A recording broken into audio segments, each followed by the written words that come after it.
Hello guys, welcome back to my channel, or welcome to my channel if you're new here. My name is Alyssa.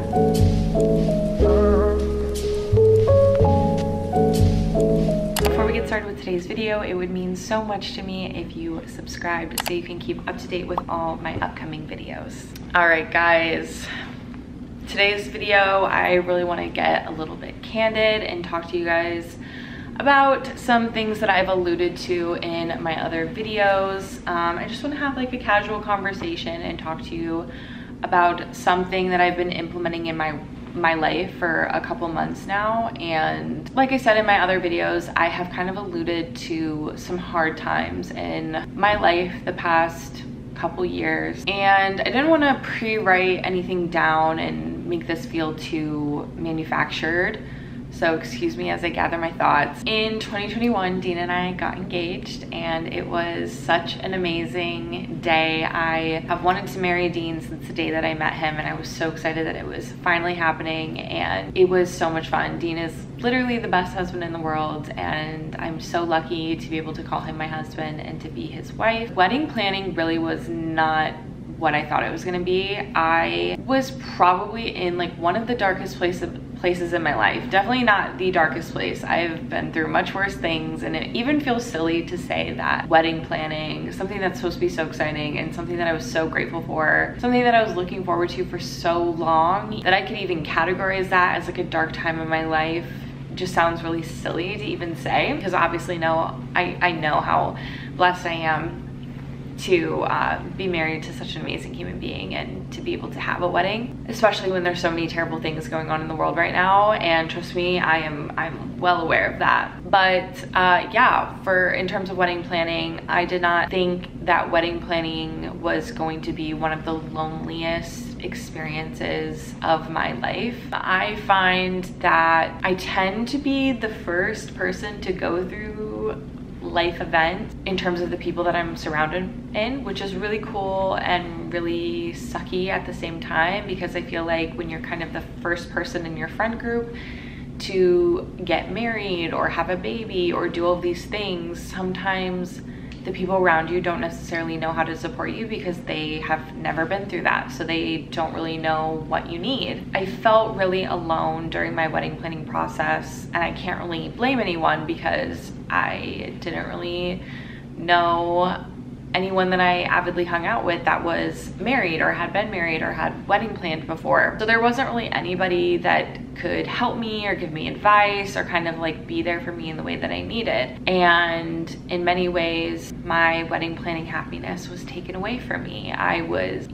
treated very unfairly by multiple different people, and people made my day about them, and people made me feel alone. People made me feel like they didn't care. And so I kind of just internalized all that and wanted to stay quiet about my wedding planning. I didn't want to talk about it with anybody. I didn't want to feel like a burden.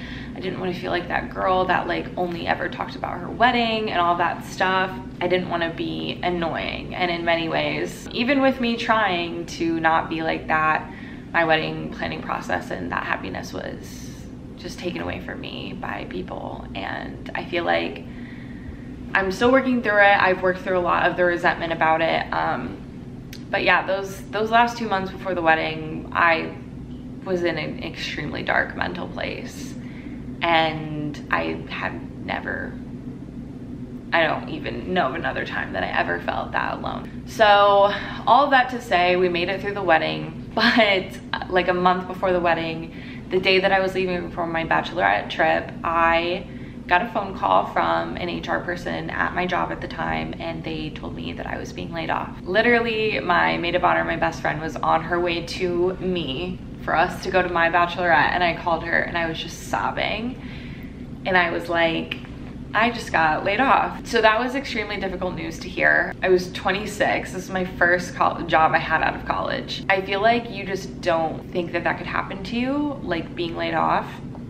It just sounds like something very far away. You hear about layoffs all the time, and especially I feel like being so young and being so new to the corporate world, I just like didn't really think that that would happen to me. I was like, oh, maybe when I'm like 30 or something. I don't know why. I thought it would be like at a later age, or it would never happen to me. I don't know. I was put in this really weird position where I found out about it in March, but I had until September. Like I was still working there until September. Thus started the job hunting process in one of the worst job markets that we have seen in so long. There is so many ghost jobs, so many job postings that are posted only to be filled internally. I probably sent out close to 300 applications, probably only heard back from maybe 50 companies, and only interviewed with maybe like 6 or 7. It was the wildest experience. I cannot even tell you. I went from this dark place with wedding planning to a darker place of not having a job, not knowing what I'm gonna do to provide for my family. This was our first year of marriage where we are struggling to figure out finances. I mean, luckily we're good with our money and we would have been good for a while, but it's still scary to think about, you know, what if we run out of this cushion that we have and I still don't have a job? Then what do we do? And financial problems are a huge like problem in terms of divorces, in terms of separations, in terms of marital problems. And I never questioned the integrity of Dean and I's marriage, but it was just kind of sucky to be faced with such a severe problem 6 months into marriage, not even. After my September 1st end date with the company, they asked me to come back as a contractor until like December, where I felt extremely taken advantage of and was just battling with my ethics and my morality versus needing a paycheck to keep everything going. That was a whole other mental battle. This story of learning gratitude and learning how to implement gratitude into my life kind of starts in the middle of job hunting. I, my entire life have like proclaimed myself to be a realist. Some people may have called me negative. Some people maybe would have agreed that I'm a realist, but me and my family have unfortunately gone through really tough things in our life that we have overcome and become stronger from.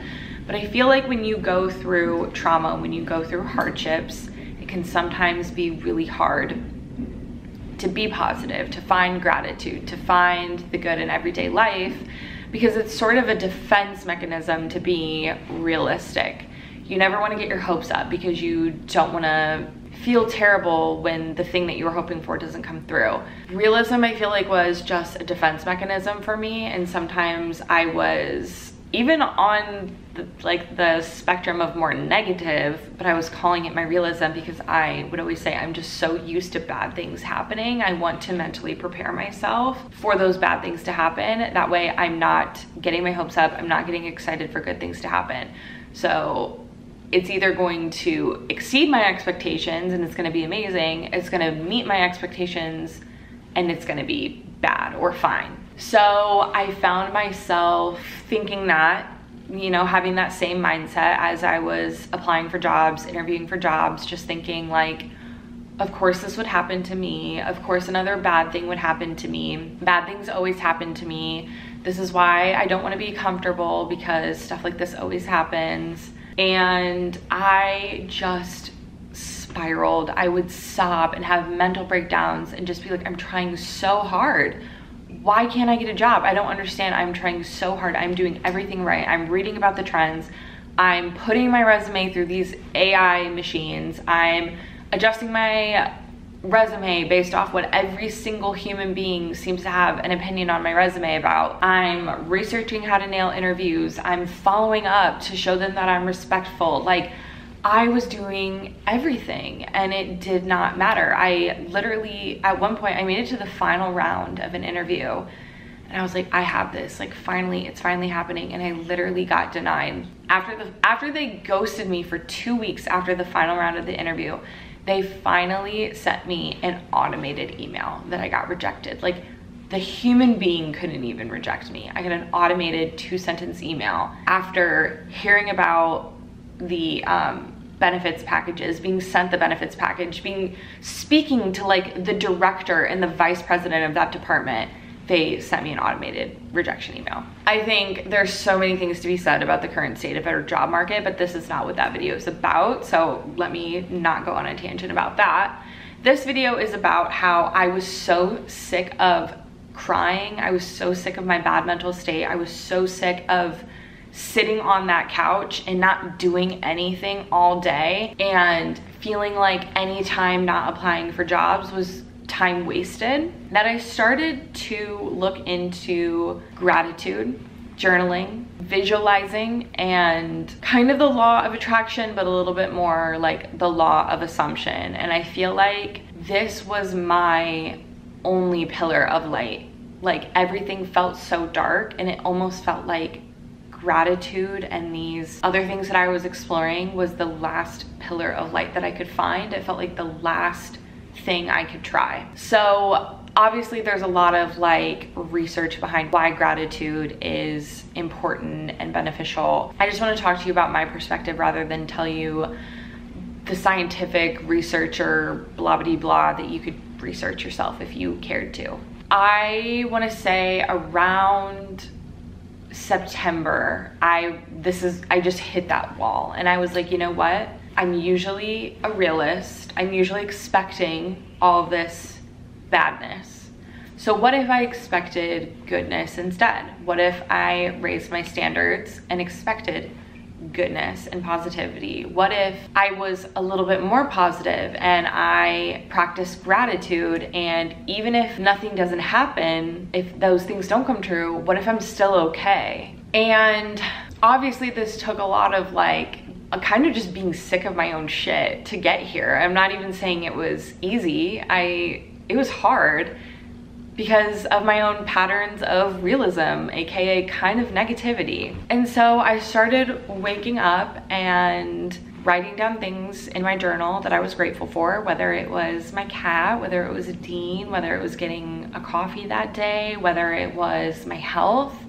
I forced myself to focus on the good things in my life because not having a job felt so heavy, but I'm still an incredibly privileged person. I live in downtown Chicago. I live in a beautiful apartment that I love and I love to take care of, and I love to make a home. I have incredible health. I have all of my senses. I have a body that walks me places. I have arms that can pick up things and draw things. There's so many things to be grateful for that we take for granted, and I'm not asking you to have toxic positivity or to invalidate your own feelings or to feel your feelings, because even in this space of purposeful gratitude, I still allowed myself time to be sad. I still allowed myself time to feel defeated or to cry, because at the end of the day, you can be as positive as you want, but that doesn't negate that you have real human emotions that you need to feel. I think it's more so about not reveling in it and not letting it take over and poison your brain, and holding on to that anchor of positivity and be like, yes, I'm sad and everything is really hard right now and I'm allowed to be sad, but God, isn't it amazing that I can look out my windows and I can see the Chicago skyline? If everything is bad, at least I have that. At least I have my health. At least I have an amazing gym that I can go work out my body and take care of my body. At least I have all of these amazing healthy foods in my fridge. At least I have that. And even when I'm feeling so unlucky, aren't I so lucky to have that? Because there are people who have it worse. And again, that's not to negate that, oh, just because people have it worse elsewhere, that doesn't mean that you're not allowed to be sad. But it is kind of sobering to be like, okay, let me have my cry session. Let me be sad for 5 minutes or however long I need. And then let me go on a walk, because, oh my God, I cannot believe I live in downtown Chicago and I get to go walk outside of my building, and I can go walk to the Bean. I can go walk to Millennium Park in 10 minutes. That is amazing. And man, I don't have a job, but God, I'm so grateful that I have that. And it was literally my life preserver, just practicing this every day, and soon it became a habit. Some days it was hard, some days I had to force myself, but I would either repeat these things to myself in my head, or I would go out on my balcony and I would just look out and I would take a deep breath and be like, I am so deserving and I'm so grateful. And then in terms of utilizing my journal, I would not only write down things that I was grateful for, but I would write down my feelings and kind of work through my feelings about the situation and remind myself that I'm worthy to have a job and I'm enough. And then I would even start scripting and visualizing and talking about the job that I wanted to have and what I wanted my pay to be at and what I wanted, where I even maybe wanted to work or what I wanted to do for work. And I would just start visualizing what my life would look like once I have this job, and reminding myself, like, I don't have a job right now and it is so hard, but I will have a job at some point. There is no other option. Like, I'm just going to get a job. I don't know when, but I'm going to. Like, there's no other option. So I just reminded myself that every day I'm going to try my best. I'm gonna have a goal for how many applications that I'm going to send out. And then I'm gonna allow myself to be a human being. I'm gonna allow myself to go on a walk. I'm gonna allow myself to do other things, because I would apply for jobs all day, and then Dean would call this my spiral time. Around 2 or 3, I would just start sobbing every single day about not having a job. And Dean was like, what if, instead of just sitting there attached to your computer like a magnet looking at jobs and crying, what if around 2 or 3 that was your new time to go work out, or that was your new time to go on a walk and clear your head?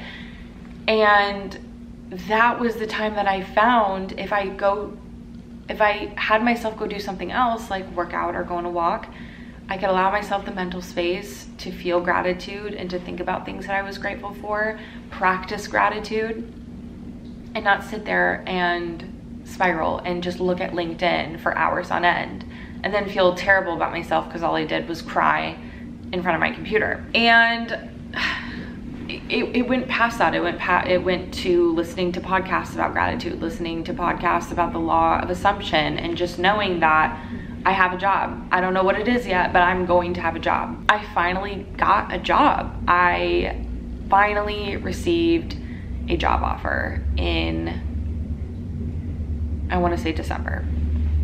It finally happened. And it's weird because the way that I got my job was such a long-winded way. There were so many different people I had to meet, connections that I had to make in order to get this job. It's so interesting because I'm in an industry that I never really thought about before, an industry that I didn't know existed, but it's just kind of like the universe knew what I needed. And I got the job at the time that I needed to get the job. I literally ended my contract, had 1 week of just kind of like me time, and then I started my new job. That is lucky. Some people get laid off. Some people don't even have 6 months to look for a job. Some people get laid off and they're out the next day. Some people don't have a source of income for months, or God forbid, years. And I just sobbed at the release of weight and the release of tension once I got this job offer. I would just have conversations with myself, and I would journal, and I would be like, I do not want to get to that space again. I do not want to get to this wallowing self-pity space again. I want to continue to practice gratitude and make this a long-lasting thing in my life, because not only did it get me through some of the hardest times of my life, but it genuinely makes me feel happier. It makes me excited to go to bed and wake up in the morning and take on the day. It makes me excited about where I live. It makes me excited about having a job. Like, I honestly wouldn't wish being laid off, not having a job, being out of a job, being unemployed on my worst enemy. It does something to you so terribly mentally.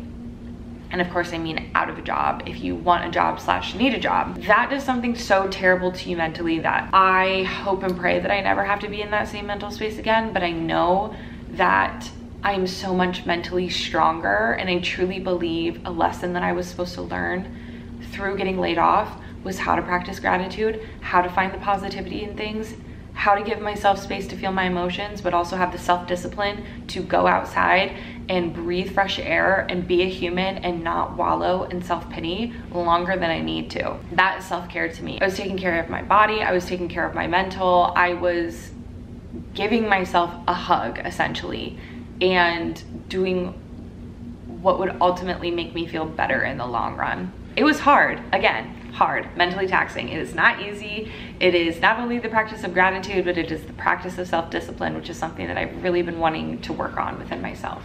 So how has my life changed since practicing gratitude, since journaling, since being open about my feelings and giving myself space?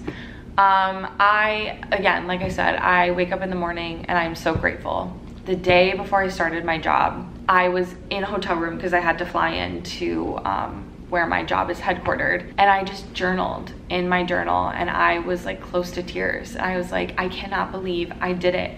I did it. I got myself a job. I pulled myself out of this. I took care of myself. I did it, and this is the most rewarding feeling in the world, is having a job and having a stable income and having something that makes me feel purpose. I did that. And it was because I pulled myself up and I had the self-discipline, and I just started implementing gratitude and happiness and positivity into my life. And there were days where I was freaking mad, sobbing, didn't want to feel grateful, but I would just be like, I love my cat. I had a really good matcha this morning. And it's like, you can be sad and you can be mad, but still remind yourself of good things that happened. It just brings you out of that negativity. It feels like you're coming out of the water after swimming and like emerging from the surface. And it's like, you take that big deep breath of air and it just keeps you going and it keeps you sustained. I feel excited to go on walks. I feel I've been the most consistent I have ever been working out. I get excited to work out instead of thinking it's a chore. I feel like it's a way to move my body and invest in my future health. I'm starting to love my body more. I'm starting to love myself more. I'm starting to just find the positivity and happiness in the smallest everyday things. And let me tell you, that mindset is so much better than the realist mindset that I was using as a defense mechanism for trauma that I've been through and trying to shield myself from future trauma. Because you can still be grateful, you can still be positive, and at the end of the day, you don't know what's gonna happen to you in life. Something bad could happen, something good could happen, you don't know. Your life will constantly be a roller coaster of good moments and bad moments and moments in between, and that's okay, because it's literally just life.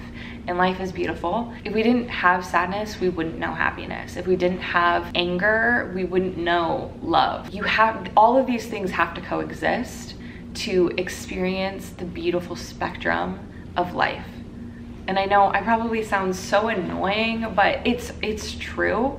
And I feel like if I could kind of share my story, hopefully that could help someone else and be a sign to get yourself out of the dark mental space that you might be in.